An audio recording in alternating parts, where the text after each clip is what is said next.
Assalamualaikum warahmatullahi wabarakatuh. Salam sejahtera untuk kita semua. Subajo. Anak-anak hebat, bagaimana kabarnya kalian hari ini? Ibu berharap mudah-mudahan kalian senantiasa diberikan kesehatan dan senantiasa dalam kondisi yang bahagia ya. Amin ya robbal alamin. Pada video pembelajaran hari ini, Ibu Titis akan menjelaskan materi terkait dari sifat, fungsi, dan kedudukan Undang-Undang Dasar Negara Republik Indonesia tahun 1945. Ibu Titis berharap setelah kalian mengamati video pembelajaran hari ini dengan seksama, kalian nanti mampu untuk memahami bagaimana sih sifat dan fungsi dari kedudukan Undang-Undang Dasar Negara Republik Indonesia tahun 1945, dan kalian juga diharapkan untuk mampu menjelaskan bagaimana kedudukan dari Undang-Undang Dasar Negara Republik Indonesia tahun 1945. Baiklah, tidak usah menunggu berlama-lama lagi, mari kita saksikan video pembelajaran berikut ini. Pada materi hari ini kita akan belajar tentang fungsi dan kedudukan Undang-Undang Dasar Negara Republik Indonesia tahun 1945.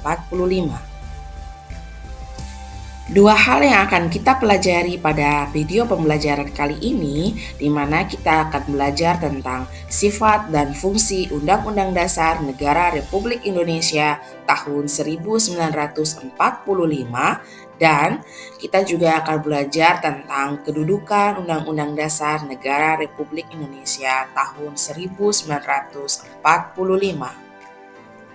Tujuan pembelajaran kita pada hari ini ada dua. Yang pertama, memahami sifat dan fungsi Undang-Undang Dasar Negara Republik Indonesia tahun 1945 dan menjelaskan kedudukan Undang-Undang Dasar Negara Republik Indonesia tahun 1945. Hal yang pertama yang akan kita pelajari yaitu mengenai sifat Undang-Undang Dasar Negara Republik Indonesia tahun 1945. Sifat dari Undang-Undang Dasar Negara Republik Indonesia tahun 1945 itu terdiri dari dua sifat. Yang pertama adalah sifat singkat.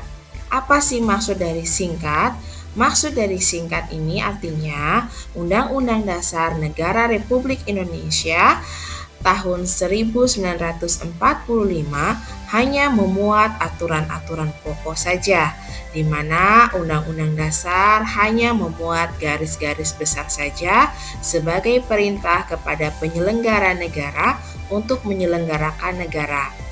Adapun aturan-aturan pokok yang terdapat di dalam Undang-Undang Dasar Negara Republik Indonesia tahun 1945 tersebut dapat dijabarkan lebih lanjut dalam peraturan lain yang kedudukannya lebih rendah daripada Undang-Undang Dasar itu sendiri. Sifat singkat dari Undang-Undang Dasar Negara Republik Indonesia tahun 1945 dapat dicontohkan misalnya di dalam Undang-Undang Dasar terdapat pasal 31 ayat 1 yang menyatakan bahwa tiap-tiap warga negara berhak mendapatkan pengajaran. Nah, penjabaran dari ayat tersebut terkait pelaksanaan pasal 31 ayat 1 tersebut dapat dijelaskan secara lebih detail dalam Undang-Undang Sistem Pendidikan Nasional atau Sisdiknas dan peraturan lainnya terkait pelaksanaan pendidikan. Sifat kedua yang dimiliki oleh Undang-Undang Dasar Negara Republik Indonesia tahun 1945 yaitu adalah sifat supel atau luas. Apa sih arti dari sifat supel atau luas itu?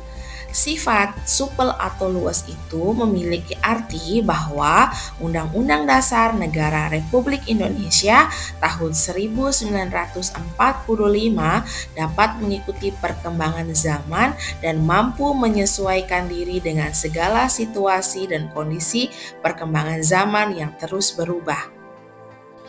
Pembahasan selanjutnya akan kita lanjutkan membahas mengenai fungsi dari Undang-Undang Dasar Negara Republik Indonesia tahun 1945.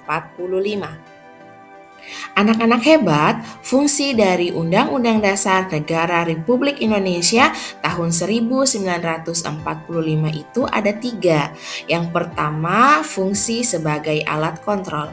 Apakah suatu peraturan perundangan lain yang lebih rendah kedudukannya sudah sesuai atau belum dengan Undang-Undang Dasar Negara Republik Indonesia tahun 1945. Fungsi yang kedua sebagai pedoman dalam mengatur penyelenggaraan kehidupan bermasyarakat, berbangsa, dan bernegara.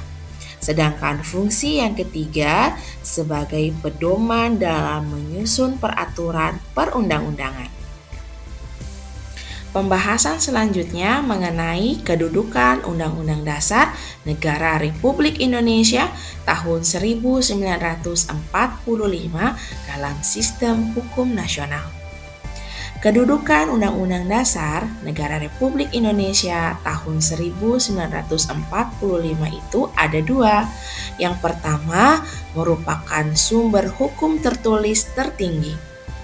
Kemudian yang kedua, menempati urutan tertinggi dalam tata urutan peraturan perundang-undangan di Indonesia.